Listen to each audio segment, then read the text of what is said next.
we're back for another episode of Inside Sports Fantasy Football. It's Gerald Glassford coming right back at you here from Inside Sports Fantasy Football, the Lakers Fast Break, Game Source, and of course, Pop Culture Cosmos. We truly appreciate everyone out there listening to all of our great shows. And if you can, please give us that 5-star review wherever you get your podcasts. Plus, if you can like, share, subscribe, follow, or do whatever it is that you can to support us right here at Inside Sports Fantasy Football, Dom-ination Sports Nation, Pop Culture Cosmos, Game Source, the Lakers Fast Break, and everything that we do at Pop Culture Cosmos on Facebook, popculturecosmos.com, and everywhere you go for Inside Sports Fantasy Football. Plus, if you can go ahead and support all that, it is sincerely appreciated. Well, week 1 of the NFL is in the books. Very exciting indeed. I know a lot of people are either licking their wounds or praising themselves and patting themselves on the back for a good draft, because week 1 in the NFL was, as always, very, very informational, very, very entertaining, and very, very surprising to say the least.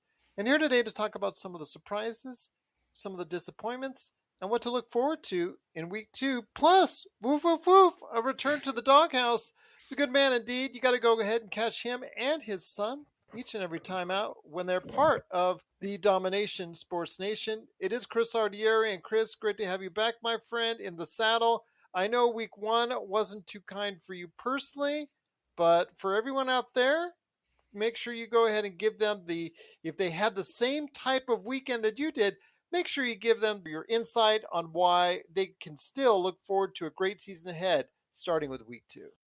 Gerald, first off, great to be back. Thanks.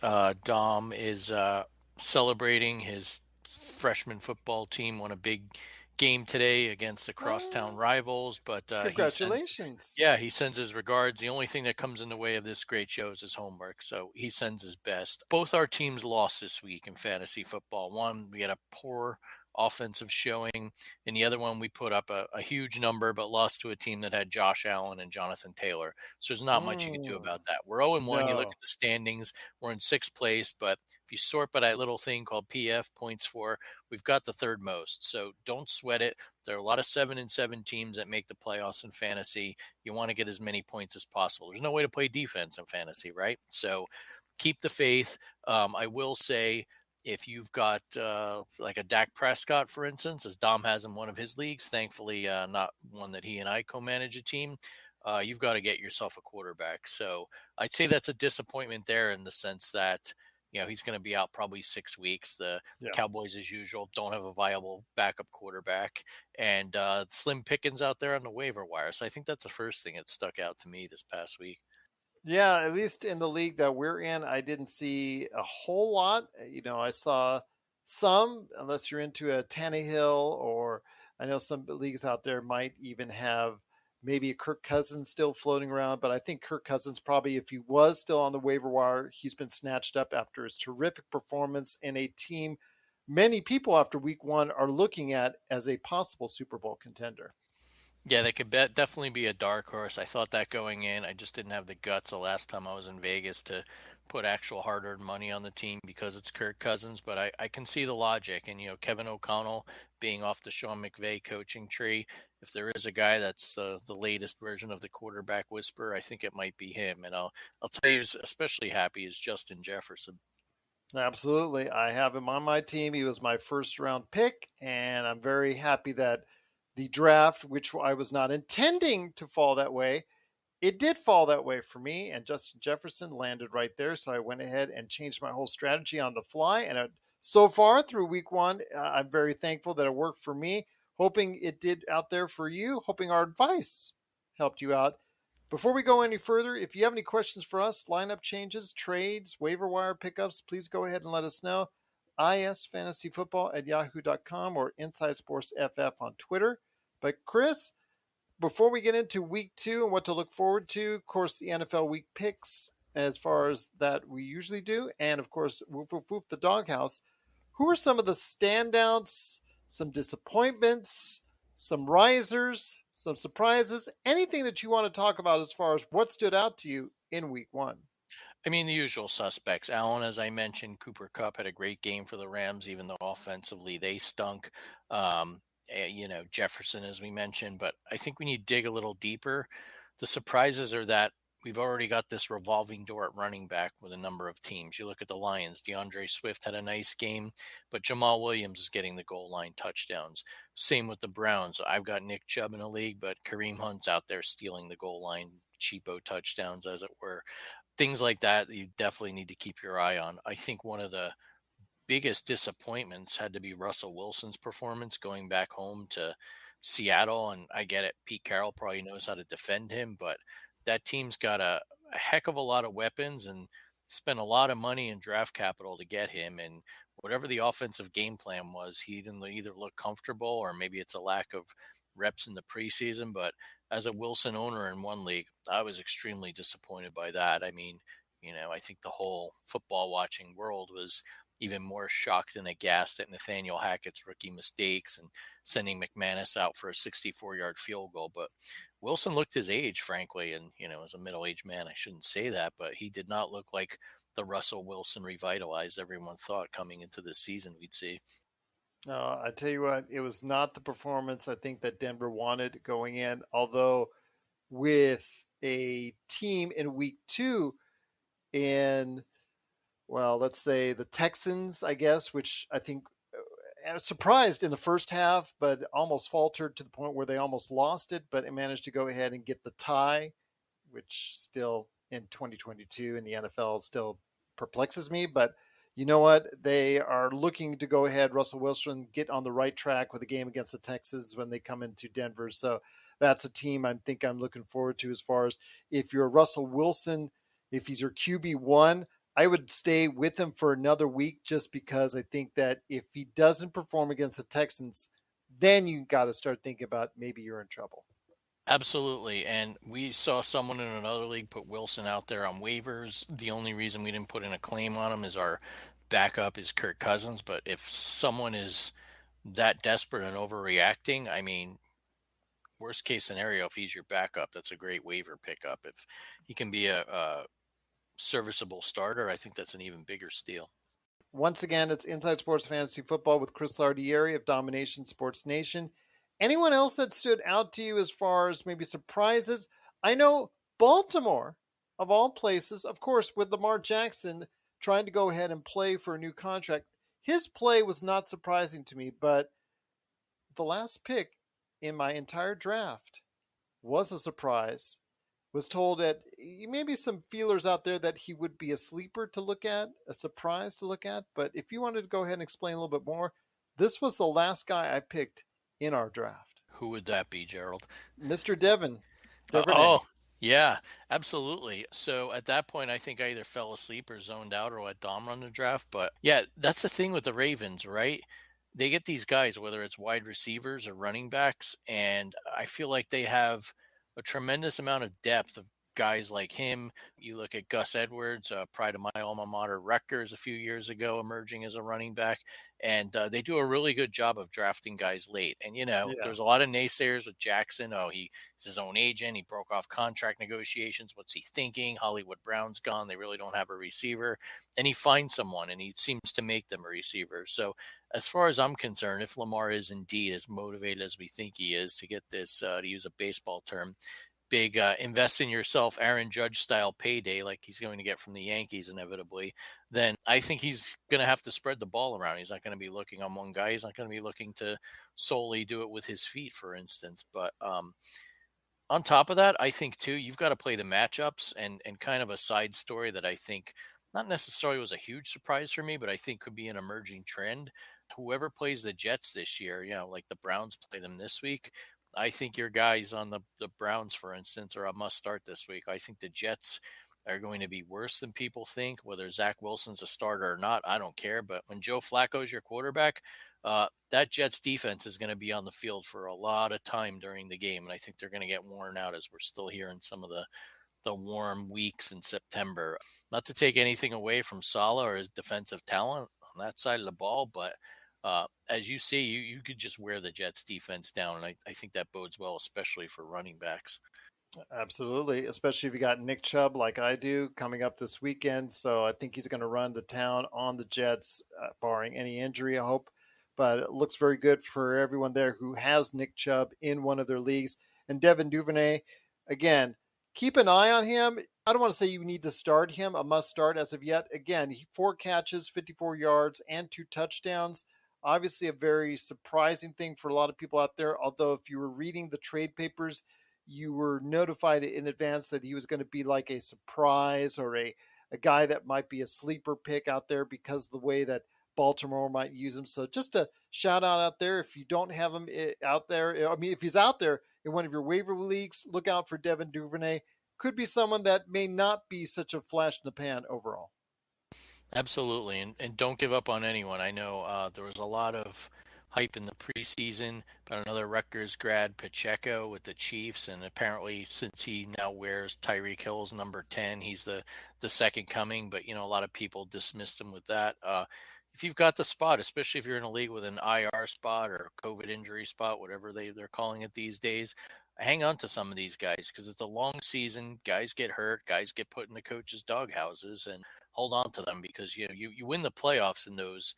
I would say somewhere in the neighborhood of like weeks 10 to 14, you can make a move. You can be down to a 3-7 record, for instance, rally, go 7-7, and like I said, if you win on a points tiebreaker, you've got yourself a playoff spot. We may be headed to the replay booth, but we'll be right back with Inside Sports Fantasy Football.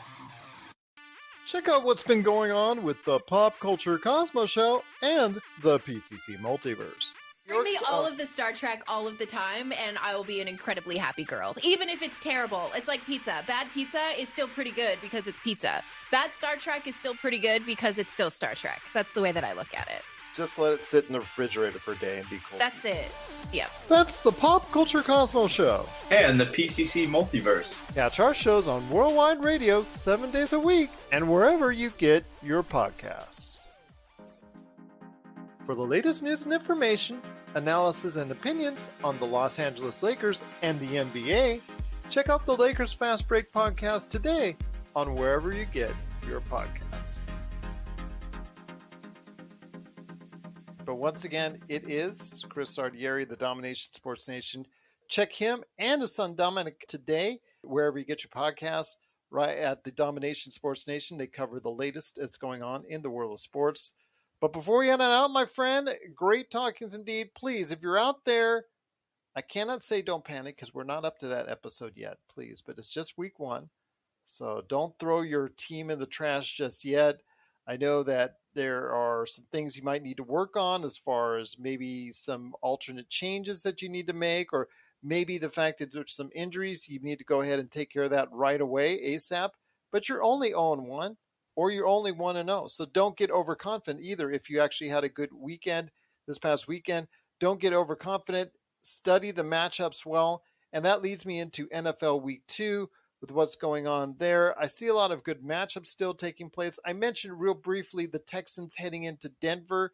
I mean, if Denver is as seriously good as they were predicted in the preseason to be a very competitive team in that AFC West, I really think that this is the time here and now which they need to dominate and run up the scoreboard this weekend against the Texans.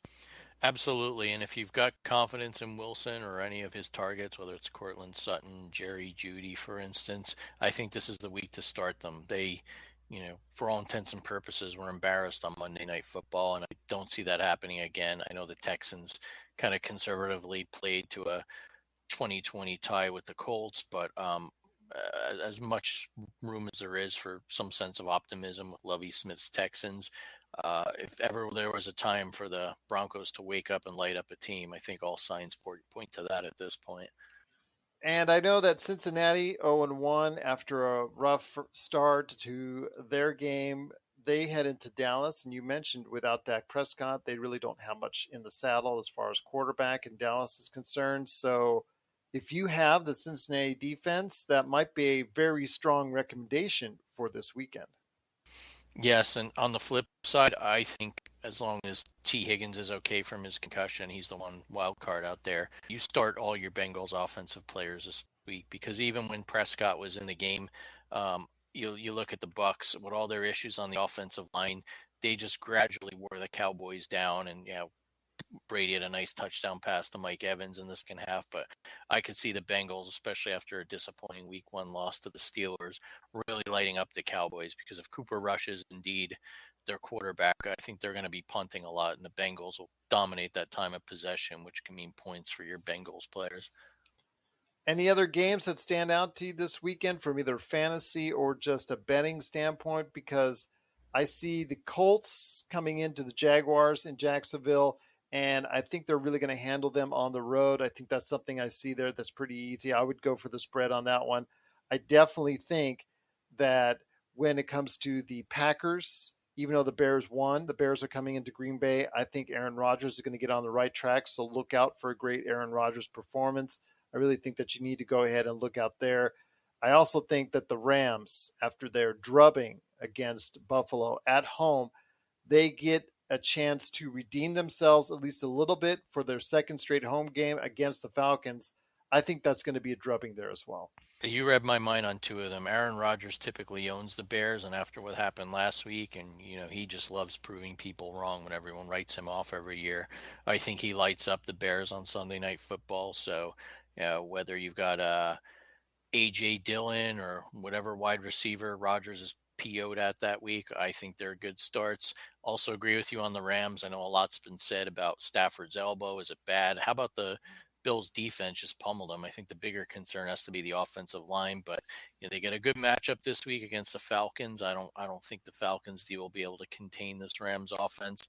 And then on kind of like a two-sided pick here for me, I think you start all your Chiefs and Chargers offensive players. I'm really bullish on Mahomes and Herbert. I feel like anytime they play each other, it's a back and forth, old school 1970s AFC West clash. And with it being a Thursday night, who knows if the defenses will even have enough gas starting the game to rest with these guys the way they light up the field. I think those are good. And then on the defensive side of the ball, as I alluded to earlier, the Jets are atrocious. No offense, Joe Flacco on offense. So I think the Browns D is a good play here. Absolutely. I couldn't agree with you more on that. Going to Cleveland to the dog pound, I think that's a no-brainer to me right there. I mean, Flacco looked awful. Wilson is still not going to play in that game. It's still going to be Flacco starting. So that is something I think that's set itself up for a disaster for the New York Jets. Yeah, which is too bad because they've got some offensive weapons, but I don't advocate starting them until either Flacco finds the fountain of youth or Wilson indeed comes back healthy. I think they're going to continue to struggle. Couple last games I want to go ahead and talk to you about is the Buccaneers heading into the Saints, Tom Brady going into New Orleans. Are you putting all your money in right now on the New Orleans Saints? Because I'm still kind of got some trepidations about whether or not I want to go ahead all in on their offense, which at times when it's healthy has clicked over the past few years, but I'm not sure with Winston in there 100% because he's a gunslinger, and I really still kind of worried that they're not going to be able to move the ball enough against the Buccaneers. Yeah, from a fantasy perspective, I think Taysom Hill showed signs of life last week. He might be an X factor this week. I thought going into the season, Michael Thomas might be worth taking a flyer on. It looks like he's back with his, past his injuries, but also has his head screwed on straight. I'm not sure if I advocate either of those as a must start, maybe in a flex type situation if you need someone. But I will say the Saints have had the Buccaneers number over the years, especially, Brady's really struggled other than that one playoff game where a turnover decided it 2 years ago. But from a top down, I think the Saints can definitely challenge the Buccaneers, but I'm not sure right now, given the way they struggled early against the Falcons, if you've got the proverbial green light for all your Saints offensive players other than the two I've mentioned, and definitely not Winston at this point. Last thing I want to go ahead and ask you is a team that you're familiar with, the Giants. 1-0, riding high for you, my friend. And after many years of struggles that you've had to deal with on this show, every time I talk to you about the Giants, is there now kind of possibly a bright future, especially with the 0-1 Carolina Panthers heading into town? There could be, and looking ahead to week 3, they get the beating up Dallas Cowboys on Monday Night Football. So you know how everyone in New York loves to get ahead of themselves, eyeing a 3-0 start by the Gents. But I think the optimism has to be Brian Daboll. Just at one point got in Daniel Jones' face after a bad interception. The way he basically made Saquon Barkley the workhorse that we really haven't seen during his tenure with the Giants, and then having the guts to go for the 2-point conversion late in the game. I mean, I personally thought it was a very gutsy call, but just looking at the clock, there was a minute plus left, and knowing the Giants, I turned to Dom and I said, "They're going to blow this. They're going to blow this." But thanks to some poor clock management and Mike Vrabel making some questionable moves, Bullock shanks the field goal, and it all feels different this year. After Dom and I told my wife that the Giants are going to blow another one, we were pleasantly surprised to say the least. So look, I'm a realist. This team doesn't have a lot of talent. They're in salary cap hell, but I do think I like what I see with Daboll.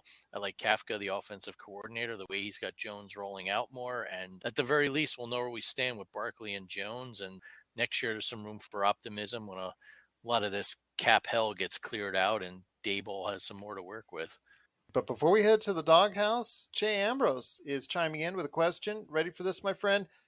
He's asking if he should drop Cole Kmet for Gerald Everett or Tyler Higbee. Very interesting, because his gut says he doesn't trust Justin Fields.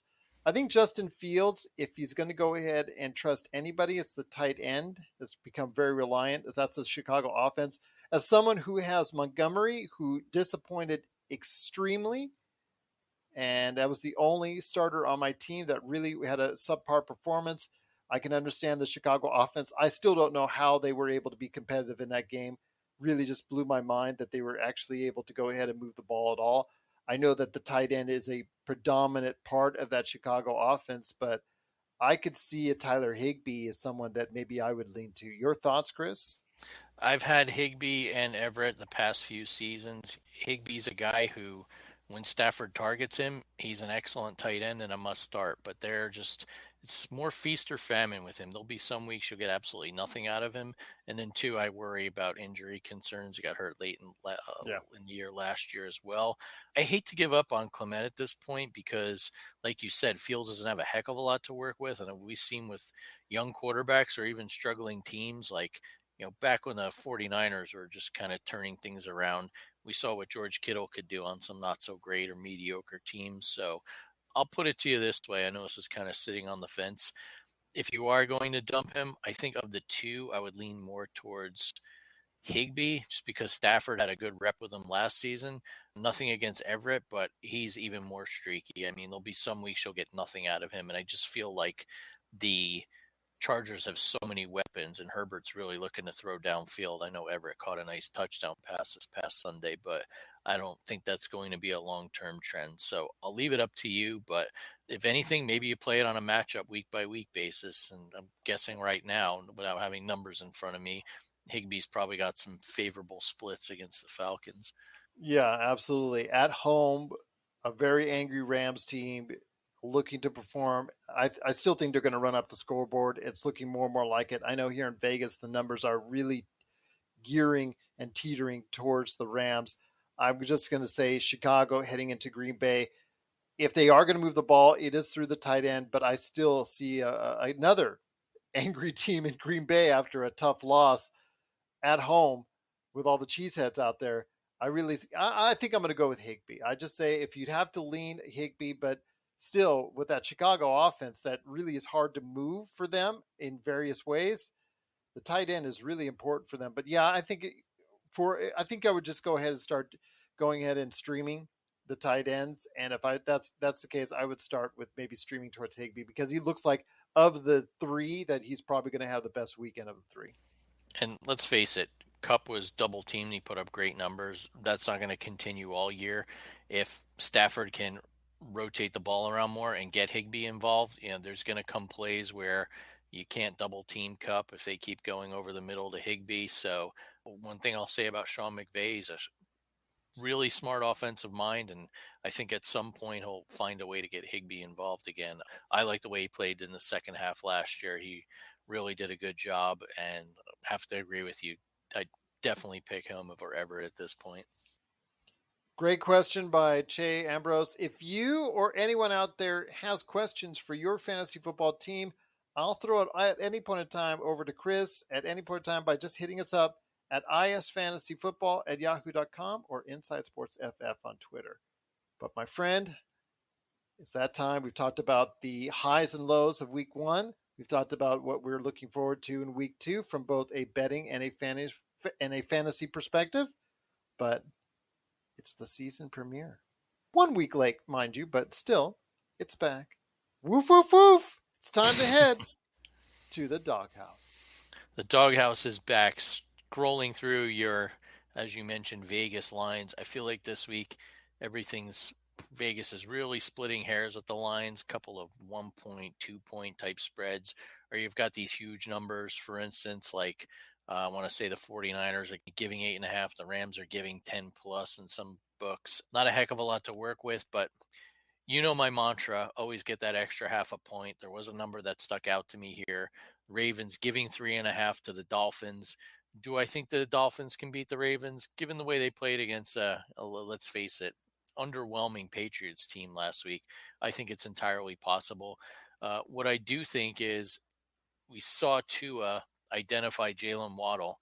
You know, there are a lot of targets to Hill, but you can't just focus solely on Hill. Waddle's, and I think, going to be an elite NFL wide receiver at some point in his career. So if Tua can do that, spread the ball around, I think the Dolphins defense look really good. I could see this being one of these games where it's not a shootout, not a 9-6 game, but, you know, middle of the road scoring wise, and maybe comes down to a field goal. In that case, you'll want that insurance, that extra half a point. Take the Dolphins plus the 3 and a hook, and I hope we're right by the time we talk next week. We'll make sure we follow up on that indeed. But if you have questions for Chris, once again, isfantasyfootball@yahoo.com or Inside Sports FF on Twitter. Well, my friend, it's been great having you back in the saddle once again. I know you've been a busy man. I know Dom and you have been busy with Dom-ination Sports Nation. What's up next for Dom-ination Sports Nation before we head on out? Yeah, so we're finally going to get back in the swing of things. We took our summer siesta, pretending we were in Spain or France or wherever it may be. But Dom will be back up and running, and me. We've definitely got a ton of football to talk about, both on the pro and college level. And then, too, from a non-sports perspective, got to get this out there, full disclosure. With Dom playing football, as I mentioned, and things being super busy, my daughter, my oldest, is off to college. And between, all the mixed emotions of joy and sadness around here, we spent a lot of time, Dom and I, picking Amazon boxes off the porch, packing things up into boxes, getting the car ready and loaded up. This dorm life thing is, I did it many years ago, but I got to tell you, Gerald, things have evolved. I mean, they got some nice stuff for these kids' dorms. But anyway, she's off to college, so that's kept us beyond busy. So interestingly enough, miss her like hell. We love you, Bella, and I know Dom will especially miss you, especially now because for the first time in his life, he's essentially going to be an only child in our house here. So what does that mean? We got more time to podcast. So look for that after our hiatus to come back, and hopefully soon the football schedule works out and the homework lightens up. We'll have his first appearance on this podcast as well. Looking forward to that, my friend. Looking forward to that indeed. But once again, if you have any questions for us, trades, waiver wires, transactions, lineup questions, let us know your thoughts. isfantasyfootball@yahoo.com or Inside Sports FF on Twitter. Looking forward to, my friend, a great NFL Week 2. Thanks again to Che for the great question. Just love those questions. Bring them on in. Keep them coming because we love fantasy football. We're looking forward to a great Week 2. We wish everyone out there listening and watching a great NFL Week 2. Good luck with your fantasy football teams. And, of course, please join us next week right here at Inside Sports Fantasy Football.